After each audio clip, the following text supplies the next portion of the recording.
Would it not be better to introduce a system of resurfacing roads properly rather than patch and dash that seems to be all that happens now? And by repeat patching is never done properly in the first place. Councillor Ritchie. Thank you very much for that question, and good morning everyone. Don't sound as if you mean it, but anyway. I was going to say that we managed to get on for about half an hour this morning without talking about the roads, but of course Councillor Jones has already spoken about the roads, so, and what he has said, of course, is entirely correct. But yes, I agree with you, and I think we all agree with you that it would be better if we could direct our maintenance a lot more thoroughly and achieve a much better quality of repair and maintenance and renewal of our roads. And that is something, that's an opinion that we formed when we took over as an authority back in April of last year. And the difficulty, I think, has been over the last 10 or 20 years is that not enough money has been able to be spent maintaining the roads, with the result that their general condition has deteriorated. Now, that isn't true for all of the roads. In fact, you may not believe it, but according to the standard system of measurement that we use, which is approved by the government and which all authorities use, our principal roads, the standard of our principal roads, that's the main roads, the A roads, is among the best in the country. But where we fall down is on the minor roads, the B roads, the C roads, the unclassified roads, the local estate roads and the country lanes. Exactly, where we all live, and these are the roads that we experience every day. And so we're conscious of the fact that these roads are deteriorating. Now we have done a general survey of this situation. We have calculated that it's going to cost us about £103 million to repair, renew, restore these roads and maintain them better to the point where, in future, we will be able to maintain them reasonably without a whole lot of potholes turning up every winter, without a whole lot of patches being done all the time, and within a reasonable maintenance budget each year. So that's what we're putting forward. That's what Mike Jones referred to when he was speaking about the capital programme. We receive a certain amount of money, it's not very much, from the government to maintain our roads. We also use council tax money to repair our roads each year. But if we're to address this problem, we're going to have to look to other ways of funding it. And essentially the main way, the only way I think we can look to fund this is by investing significant, large sums of money into the road system each year.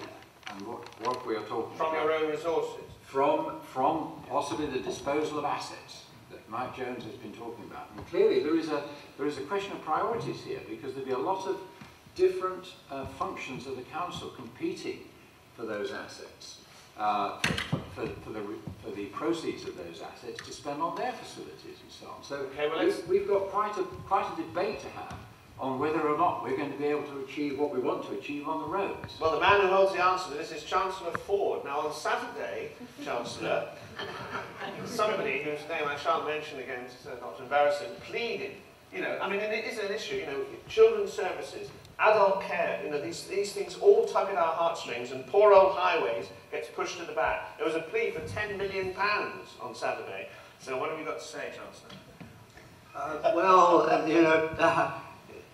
I wish it was a nice level playing field that we were playing for half the time. One of the things is that whilst we apparently get supported borrowing for doing some of our roads, in practice we don't actually get it, because we have a thing called floors and ceilings, and that essentially removes any actual physical support we actually get. So in fact we actually have to pay for it ourselves already. And this does give us a major problem, because obviously borrowing money is quite expensive. If you listen to Councillor Jones and his 500 million, that would require us to find 40 million a year if we did it from the revenue business. Now, we cannot do that because our net budget is 200 million, and we already spend 15% of that on sort of financial support for the borrowing we've already got, which is quite significant. So the idea that we could do it on a straightforward revenue basis is just not on, and I think he was quite right to point out we're going to have to look for resource from elsewhere. Now, we do have a large asset base. It's over £1 billion worth, but 317 of these are schools, and one of those things you might point out is probably more a liability, because as is pointed out, there's a shortage of adequate buildings in some of them, and they certainly need repairing on a regular basis. So, you know, not all of this is a free lunch by any means, and some of the assets that we do own, like the commercial businesses that we own, actually bring us in income. We get about 8 million a year. So there's going to be a big debate here. There's no easy way out of this, and we've got to plan this thing. But we do have to do something, because quite clearly we are not going to get the amount of money from central government. That's the clear answer.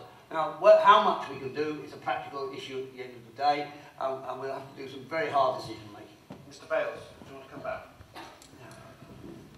Yes, unless, or whoever it is in the background, produced a wodge of documents over 2 inches thick, frightened the life out of her by saying that she would be responsible for all the charges if she lost, and frightened her off the case. She has given up. Is that right? Well, I think, if I may answer, obviously I can't comment on a particular instance.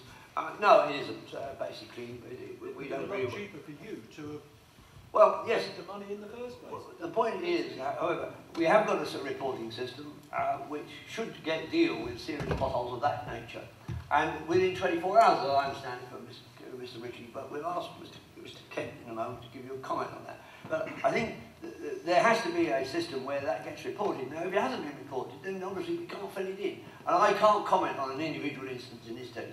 It's particularly difficult. But the general principle is we do try and deal with those issues. I think, was it with a foot plate, dinner plate size, 1 inch depth? Well, let Steve Kent just outline what the reporting system is for you and this lady who had this unfortunate experience.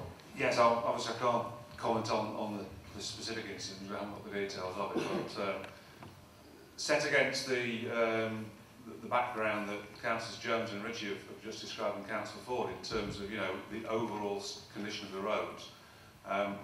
Whatever the situation is, we're not going to suddenly be flush with those tens of millions overnight to turn out the perfect road system. So we have to and are increasingly looking at ways of being more effective in terms of how we deal with what we've got. A lot of that is going to come down to technology. Councillor Riley's talked about technology. We can't afford to have a man who goes out and looks for a hole, a man who then goes out and repairs it, and then a man who goes out and checks that the man has just repaired it. Technology enables that to go there once and to do the job. So that will give us some benefits. If I can just come back to the patch and dash. If we were solely looking at the road network in terms of its condition, then we could take our time, we could send teams out there, as we would like to do, and do each one a proper job, properly cut out and all the rest of it. Unfortunately, the situation we're in, the underlying reason that we've got to do things in a different way is safety. And while we were doing the proper job on pothole number 1, potholes number 2, 5, 100, 500 are sitting there waiting for someone in that situation, as you've just described, to come along and bust a wheel or break their ankle. So a lot of the patch and dash is about firstly trying to prevent that, and certainly to try and keep that network in as safe a condition as possible while we can go about a more structured programme of repairs. The third-party claims issue really boils down to us trying to provide an effective defence for the population in the first case, but equally then following that in terms of the council's liabilities. It's very complex, it's very legal, and you would not thank me for trying to explain it now, but I'm more than happy to have a chat with Mr. Bales if he wants to talk about it. I know the leader wants to come in. Can I just pick up any other quick comments on this, and then the leader can wind up this particular section. Sir, there, please.